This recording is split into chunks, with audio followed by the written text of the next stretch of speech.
გამარჯობა, მე ჰიტა ვარ და მე 160 IQ მაქვს. ყველაფერი წყალმაწარი ხო? გადაკეტე მე. ყველაფერი წყალმაწარი ხო? დავიწყოთ ვიდეო. დღეს მე ისეთ რაღაცებს ვუყურებ, რაც მხოლოდ რჩეულთა ხვედრია. ჩემი არქივის მთავარი პარტნიორია საქართველოს ბანკი. კუნძულზე მარტო რომ მოხვდეთ, რომელ 3 მინუტს წაიღებდით? ტელეფონს ალბათ. მეტი არაფერი? ტელეფონი და რა ცვირსახოცი რა. მეტი რა. და მოსასმენი რამე. ურსასმენები შეიძლება. ცვირსახოცი. მეტა რა არის ამ კაცის ლოგიკა? რა თქმა უნდა ცვირსახოცი. მე გამიმის უკვე, ეს რაღაცები არის. და ლაიქეთ მეგობრებო ჩემი ვიდეო, თორე დენის დაგარტყავთ. რო სიცოცხლე დარჩა. ჰეი ლუნა.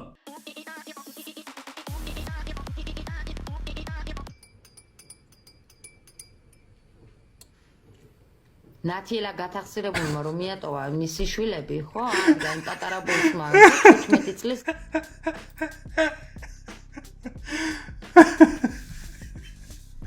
ის ძალიან კარგია.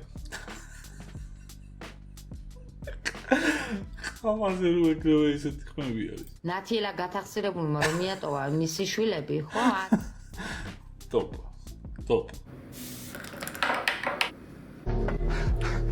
ეს დედა მოტყნული ერთი მაღალი შენობა არაა ამ ხაშურში.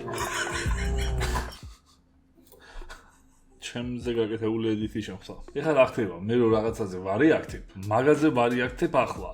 თუ როგორ ვარიაქტებ კიდე რაღაცაზე?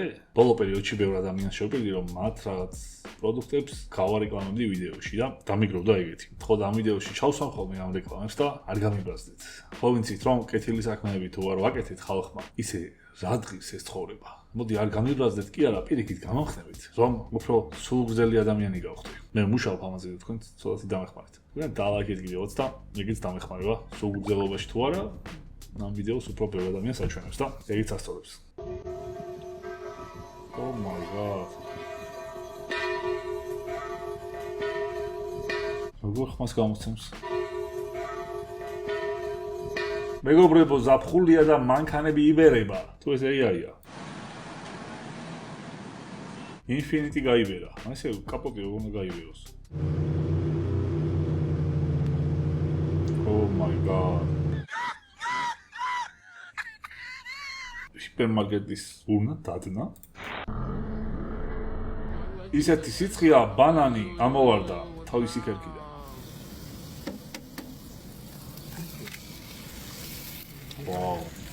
რაიმე თუ გაგიჭირდეთ, ჩემი ტელეფონის ნომერი ხო გაქვთ? წაშალეთ. ჩემი დამნეგებელი იყო და ზუსტად ასეთი. არ ხუმრობს, წაშალეთ. აი, სკოლის ავტობუსი უნდა მდგას ასეთი. როგორ უნდა გავიგო ხა ეს AI-ა თუ არა? ვერ გავიგებ. ამიტომ მარც ჩავეძიები. ვაა! სახატინებს. საწყალი. თუმცა გაყიდიან ამას აუქციონზე ძვირად. საწყალი ძაღლი კი თავისი საკვებისთვის იბრძვის.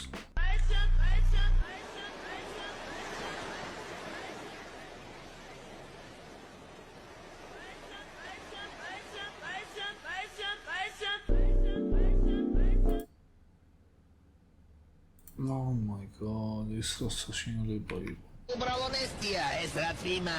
წვიმების პერიოდში სამხრეთის ზღვებში ვიყავი ჰავაიზე ქარიშხალში მეძინა. წვიმების სეზონის დროს ოკეანეზე ამბობენ ძალიან ბევრი წყალდიდობა რაღაც და რატო? თევზები არ არსებობენ და კიდევ ერთი მტკიცებულება იმისა, რომ ჩვენ მატრიცაში ვცხოვრობთ, არის თევზები.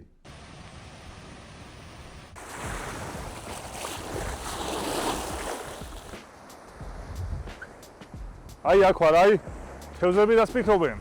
თევზები.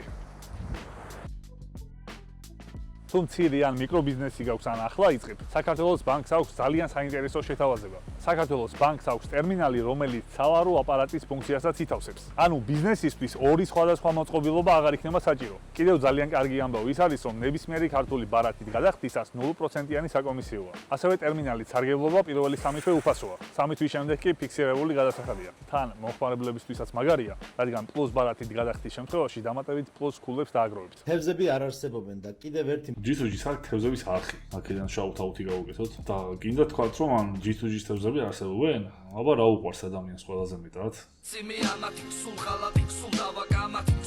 ვაუ, მარი გაიჩიტა. ომარი არის სასწაული. და საერთოდ The Wire მოსმენა, ვისაც არ გაქვთ ნახი და სერიალები გიევასება ცხოვრებაში. ჩემი ძველი ვიდეოები ვისაც გაქვთ ნახი, ბევრჯერ მირჩევია თქვენთვის, მაგრამ არ მომწყინდება, იმიტომ რომ ჩემთვის პირველი სერიალია. ესეთ ამბიციურ რაღაცას ვიტყვი კიდე, რომ ვისაც მოსმენა ნანახი აქვს, არ მინახავს ადამიანი, ვისთვისაც პირველ ადგილზე არ არის ყველა დროის სერიალებში. ამ სიტყვების შემდეგ მოდით და მითხარით თუ არ მოგეწონებათ. G2G-ს და თევზებზე გავახსენდა კიდე რომ ეს ომარი ერთ-ერთი პერსონაჟია მაგ სერიალში. კიდევ არის ერთი პერსონაჟი, რომელიც ძალიან მაგარი განგსტერია, ერთ-ერთი ყველაზე საშიში და ბრუტალური და თავისი განგსტერობით ნაშოვნ ფულს მარტო ხარჯავს იმაში, რომ სახლში კონდეს აკვარიუმები და თევზები. და შემდეგ რაღაც ციხეში რო იჭერენ, ყველაზე მეტად თავის თევზებზე ნერვიულობს, რომ იქ თევზები ვერ ეყოლება და ციხეში ჩალიჭობს, რომ რაღაცა თევზები ყავდეს. და სხვათა შორის სერიალში რო ეგეთი პერსონაჟი არსებობს, ეგ ხო ესე ახლოს ვერ იქნებოდა ცხოვრებაში ჩემთან. მეტი ადამიანი რომ ამყავდეს ნანახი, ვისაც თევზები ეგეთ დონეზე ევასება. და ეგ არის G2G. G2G-საც ბევრი თევზები ყავს, აკვარიუმები აქვს, ყველაფერი იცის მაგ სამყაროზე და შეუძლია 24 საათი თევზებზე გელაპარაკოს. როგორ უნდა აჭამო, ჟანგბატი გაანაწილო, რომელი თევზს როგორი ხასიათი აქვს და ასე შემდეგ. რამე ისეთი ბიზნესი მქონდეს, რომელიც თევზებთან არის კავშირში, G2G იქნებოდა ჩემი ამბასადორი. ყველა თელ მარკეტინგს G2G-ს მივწევ. როცა ადამიანს რაღაცა უყვარს და იმაზე ლაპარაკობს, ყოველთვის ეთყობა ადამიანს, რომ გულიდან მოდის. ბრავა, შენ არ გაქვს ბრავა. მეც მაქვს ბრავა. არ გაქვს. მაქვს ბრავა. მანახე. ავტომატიკა გაქვს? მექანიკა გაქვს? Ain't no way დავითვადა ქარია. გითხარით რა არა? ინაფერ. დავები. ჯერთი what the fuck? fuck? Love the hairstyle. იმენ არ მჯერა. შენ ბრავა როგორ აიღე? ზან მარტივად. Okay, baby. ანუ შენი personality-ის ნაწილად ვაფშე არ გაქვს ექცეული. არც მე ძალიან წამნად მაქვს ბრავა და ჩემთვის მინდა. არა, personality-ის ნაწილი რო უნდა ყო, ჩემთვის მანქანა უნდა ყოდოს და დავად. საუკეთესო კომენტარი.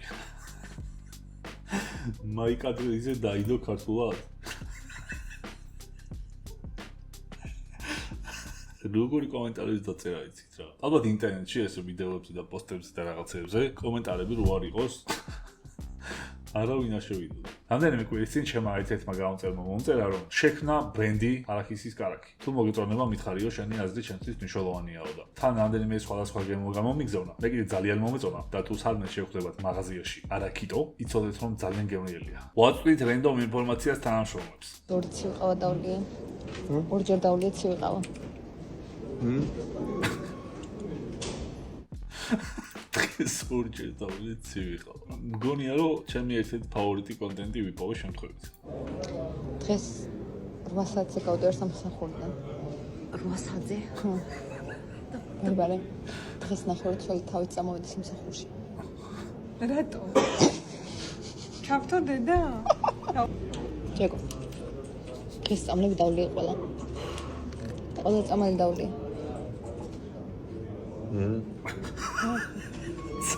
სასაცილო. იქ ზანკა გავჭამე სამსახურში, ზანკა სეტყალები იყო.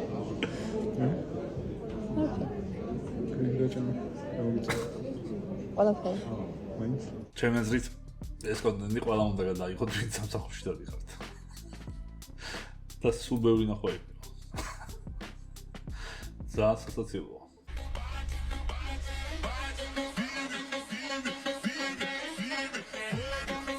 ვა, ნახით რა მაგარი ვიდეოა. ვიდეოს ქვია ილეთი, რომელიც მერაბ დვალიშვილს მამამისმა ასწავლა და მამამისის ნასწავლი ილეთით როგორ მოუგო რაფისტონი როცა იყო RAF-ის თბილისში ოლიმპიურ ჩემპიონ ჰენის სეჰუდოს.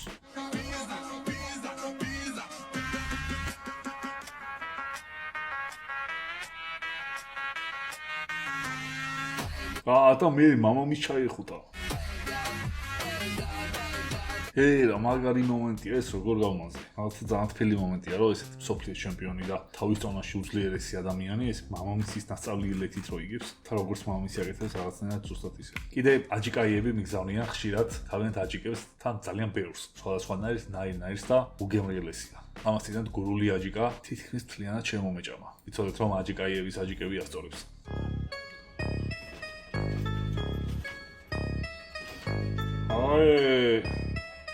კარგი. იცით რა? ისე როგორ მოხდა რომ არანაირი ინფორმაცია არ მაქვს ამ საკითხზე. არა და ბევრ ფილმში ვინახავს და რაღაცეებში, კლიპებში და რატო ევასებად მანქანა რო ხტუნავს. თან ამ სტილს ქვია low-riders, რაც ნიშნავს რომ მანქანა უნდა ყოფილიყო ძალიან დაბალი. ანუ იმაში ეჯიბრებოდნენ ერთმანეთს, ვისი მანქანაც უფრო დაბალი იყო და იმდენად დაბალ მანქანებს აკეთებდნენ რომ პოლიცია აჩერებდათ და აჯანიმებდათ. და ამის შემდეგ მძღოლებმა დაამონტაჟეს ისეთი ჰიდრავლიკური სისტემები, რომ კნოპკაზე მანქანა უცებ აიწეოდა პოლიციის დანახვის დროს. შემდეგ ეს ისე დაიხვეწა, რომ მანქანა უბრალოდ კი არ უნდა აწეულიყო, არამედ ცალი მხარი აეწია მხოლოდ ან წინა მხარი აღтарიყო. ან სამბორბალზე ევლო მანქანას, ან მუსიკაზე ეცეკვა. და ეხლა ყველა მოძრაობას თავისი სახელი აქვს და მთელი კულტურა ყოფილა. ვაუ, სპორტად გადაიცა თითქოს. так, უკვე ეს აშვება ნახეთ. ვაუ. ერთ ბროს გავუფუჭდა მოპედი ალბათ და სხვები აწვევიან. ძალა ერთობაშია, ძმა ძმისთვისაო. ერთი აპლიკაცია უნდა გითხრათ უეცრად. ჰოთკარდის შესახებ, რომელიც საქართველოს ძალიან ბევრ რესტორანში შეგიძლიათ გამოიყენოთ. თუ ჰოთკარდის აპში შეარჩევთ რესტორანს, გექნებათ 1+1, 2+2 და 3+3 შეთავაზება. ანუ თუ სამ რაღაცას შეუკვეთავთ, კიდევ სამ რაღაცას მიიღებთ საჩუქრად. საკვები ობიექტების გარდა ბევრი სხვადასხვა საინტერესო რამ არის კიდევ. ლინკს დაგიტოვოთ ვიდეოს აღწერაში და გამოიყენეთ მაგარი შეთავაზება. პროფესიები ძველ თბილისში, მენახშირი. ეს კაცი დადიოდა ნახშირს ყიდდა. მენახშირი იქიდან ვიცი, გალაქტიონს აქვს ლექსი მენახშირი და ერთ-ერთი ყველაზე გაყვნილი ლექსია. და ეს დადიოდა ვირიანი კაცი და ნახშირს ყიდდა. მეთოლუხჩი რას ნიშნავს? მეთოლუხჩი იგივე თოლუხჩი. თოლუხით წყლის მძიდავი. მეთოლუხჩი არის წყლის გამყიდველი და ამას ქვია თოლუხჩი და ამაში ესხა წყალი. Holy shit. და ჯამი ქონდა და რო თანხას თუ გადავხთ, წყალს დაგალევინდა. რა მაგარია? მეხრე ანუ ხარებიანი კაცია, რომელიც გადაზიდვაში გეხმარება? მე ბორნე. ხო ეს თბილისზე რო ბორნები იყო და ესე გადაგიყვანდა, გამოგიყვანდა ეს ვიცი. კინტო რას ყიდდა? ძველ თბილისზე ხალხზე მოვაჭრე. განეკუთვნებოდა წვრილ ვაჭართა კლასს და გამოირჩეოდა მოსწრებული სიტყვა პასუხით, ანუ რაღაც ეს ყიდდა. მე ფარნებს ანთებდა, მე არღნე, დადიოდა და ესე არღანს უკრავდა, მე ზურნე, დადიოდა და უკრავდა ამ ინსტრუმენტზე. მე მაწვნე ჩემ ბავშვობაშიც იყო, რომ დადიოდა და ყვიროდა მაწონი. მაგრამ ალბათ ძველ თბილისში ალბათ ესე ვირით დადიოდა. მე ნავთე, ეს დადიოდა და ნავთს ყიდდა, მე იტლე გასაგებია. რამდენი რამე ვისწავლე? თქვენ კიდე TikTok რეაქცია ეძახით. ერთი ძალიან საინტერესო AI შესახებ უნდა გითხრათ კიდევ, რომელიც ქართული სტარტაპია და social genius-ი ქვია. თუ ბიზნესს არ ვითარებთ და ახალ კლიენტებს ეძებთ, ან რეკლამებიდან მეტი შედეგის მიღება გინდათ. წარმოვიდგინეთ, ერთ სივრცეში გაქვთ კონტენტის შექმნა, რეკლამების დაგეგმა, ტრენდების ანალიზი, პოსტების კალენდარში ავტომატურად გაწერა და სოციალური მედიის მართვა თვის ბოლომდე. social genius-ი აანალიზებს თქვენი ბიზნესის ნიშაში მიმდინარე ტრენდებს, გიხმით კონტენტს და სწორ ადამიანებს აჩვენებს. თან კალენდარში გაწერილად მთელი თვე. მე ძალიან მიყვარს ქართულ ძალიან გამოსადეგ და დიდი პოტენციალის მქონე წამოწყებების ხელშეწყობა. დიდი პოტენციალის მეცნიერაში ჩემ პატარა წვრილსაც თუ შევიდან, თად კარგი. ამიტომ social genius-ის ლინკს დაგიტოვოთ ვიდეოს აღწერაში და ვისაც შეიძლება გჭირდებოდეთ ასეთი რამ, იცოდეთ რომ ეგეთი რამე არსებობს და თან ქართულია. მეგობრებო, ერთი mind blow რამე უნდა გითხრათ, რაც შეიძლება არ იცოდეთ. განსაკუთრებით მარკეტერებისთვის, ვინც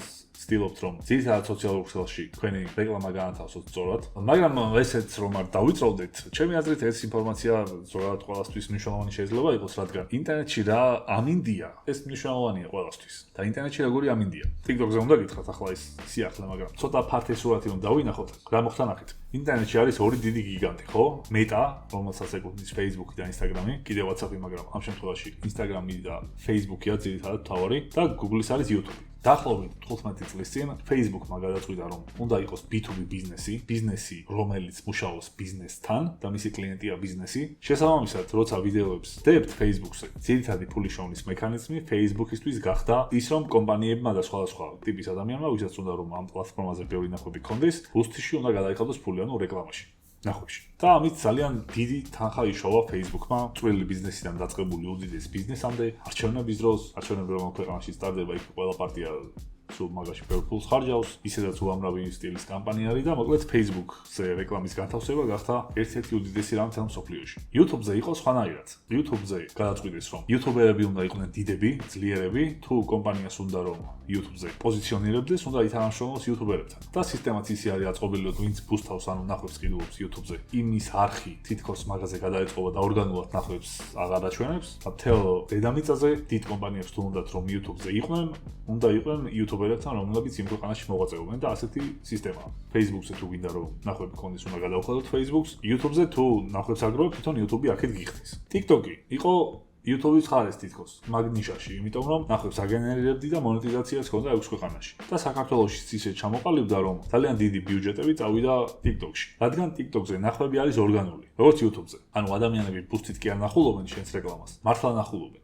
რასაც ბევრად დიდი შედეგი აქვს, ხო, როცა ორგანულია ნახვები. და საქართველოში ყველა კომპანიამ დიდმა თუ პატარამ TikTok-ის ათვისება დაიწყო მაქსიმალურად, ბევრი კრეატივი ჩადის ამაში და ბევრს ახლა დიდი კარგი TikTok-ი აქვს. Facebook-ის ეს რეკლამის ტიპი, რომელიც სულ უფრო მოძველებული ხდებოდა ამ პერიოდის განმავლობაში, ეს დაბუსვა ცოტა კრინჯი არის უკვე რამდენიმე წელია. მაგრამ რაღაც თავისი ნიშა აქვს და ბევრი რაღაცისთვის კარგია, თუმცა ვიდეოს რომ დადებ და დაბუსთავ, რამდენიმე ასეული დოლარით და იქ ნახვები წერია, ყველანი ის რომ ეგ ნახვები ფეიკია და ჩამოსხოლილი ნახვებია უბრალოდ სამწამზე ნაკლებიანი. მაგრამ ამ რამდენიმე კვირის წინ TikTok-ზე დაამატეს ზუსტად ისეთი ბუსტინგი, როგორც Facebook-ს ჰქონდა მთელი ამ პერიოდის განმავლობაში. დღეიდან მეგობრებო, რომ ვიცოდეთ, TikTok-ზე საერთოდ აღარ არის არც ჰუკი, არც რაღაცა საშუალო ყურების დრო, არაფერი ისეთი მნიშვნელოვანი, როგორც აქამდე იყო, რადგან შეგიძლიათ გადაიხადოთ $80 და თქვენს ვიდეოს ექნება ძალიან ბევრი ნახვა. თუ გინდათ უბრალოდ კედელი ჩანდეს და არაფერი არ ხდებოდეს საერთოდ. ანუ TikTok-ი გახდა pay to win. Pay to win არის gaming ტერმინი, რომელიც ნიშნავს თამაშების კატეგორიას, სადაც შეგიძლიათ რავი $100 შეხვიდეთ, რაღაცა ისეთი ნივთი იყიდოთ, რომელიც სხვას არავის არ ექნება, თუ იმანაც ფული არ გადაიხადა და ეგეთი თამაშები ყოველთვის ცუდია ხოლმე, იმიტომ რომ pay to win თამაშებს არავინ არ თამაშობს. ხო და რომ ვიცოდეთ, ახლა TikTok-ზე ეგ მოხდა და მე იმიტომ გეუბნებით ამას ვიდეოში, რომ ალბათ სხვისგან ვერ მოისმენთ რა. ჯობია მოისმინოთ. იმიტომ რომ თუ მაგალითად ქართულ TikTok-ზე ახლა 200,000 ნახვა გაქვს და ასწორებს და ამაში რაღაცა კრეატივი და ცოდნა და რაღაცები ჩადე, ანჯება გაგივარდა უბრალოდ, მაგრამ რაღაცა ღირებულის გამო ნებისმიერ ადამიანს, რომელიც 50-დან რავი $100-მდე გადაიხდის, იგივე რაოდენობის ნახვა ექნება. და თან ეს TikTok-ზე ისე ჭკვიანურად არის გაკეთებული, რომ მობილური რომ გიჭირავს, ან მარჯვენა ხელით სკროლავ, ან მარცხენა ხელით. და დაუშვათ თუ მარცხენა ხელით სკროლავ, სკროლის დროს ვერასოდეს ვერ მიხვდები, რომ რეკლამას უყურებ, რადგან პატარაზე ქვემოთ მარცხნივ წერია ad, რომელიც დასპონსორებული იქნება. ესე შეიძლება სკროლავდე, რავი, 10 ვიდეო ჩასკროლო, ამათიდან 4 მაგალითად დაბუსტული იყოს, რომელიც ხელოვნურად ამოგიგდო და შენ ვერ მიხვდები. თუ მარჯვენა ხელით არ სკროლავ და ამ პატარა რაღაცას არ აგვირდება. ამიტომ TikTok-ის ნახვებით ვეღარავინ ვეღარ რეფლექსავებს, იმიტომ რომ რამდენიმე $, ყველას ექნება, რომ თავის ვიდეოსაც მომატოს ნახვები. ამ ყველაფერს ახლა რასაც მე გეუბნებით, კი დიდად აზრი არ აქვს. წელსაც ძალიან ბევრი ფული დაიხარჯება TikTok-ში, მომავალ წელსაც შეიძლება კიდე მომავალ წელსაც, თუმცა შემდეგ ისეთ სახეს მიიღებს, როგორც Facebook-ზე მიიღო. და საბოლოო ჯამში YouTube-ი ისევ ერთადერთი პლატფორმაა, სადაც ნახვა არ იყიდება და ნახვა ნიშნავს, რომ ადამიანმა ის რაღაცა ნახა ბუნებრივად თავისი ინტერესებიდან გამომდინარე. და თუ ვინმე მეტყვით ახლა რომ YouTube-ზე ხომ არის ეგრე დაბუსტვა? არ არის. ის სხვა რაღაცას ემსახურება და ვიდეოზე რომ ნახვები ხელოვნურად მოიმატო და არ ეტყობოდეს, ეგრე არ არის YouTube-ზე და არც არასოდეს ყოფილა. ამიტომ იცოდეთ მაინც. GG ნახვამდის.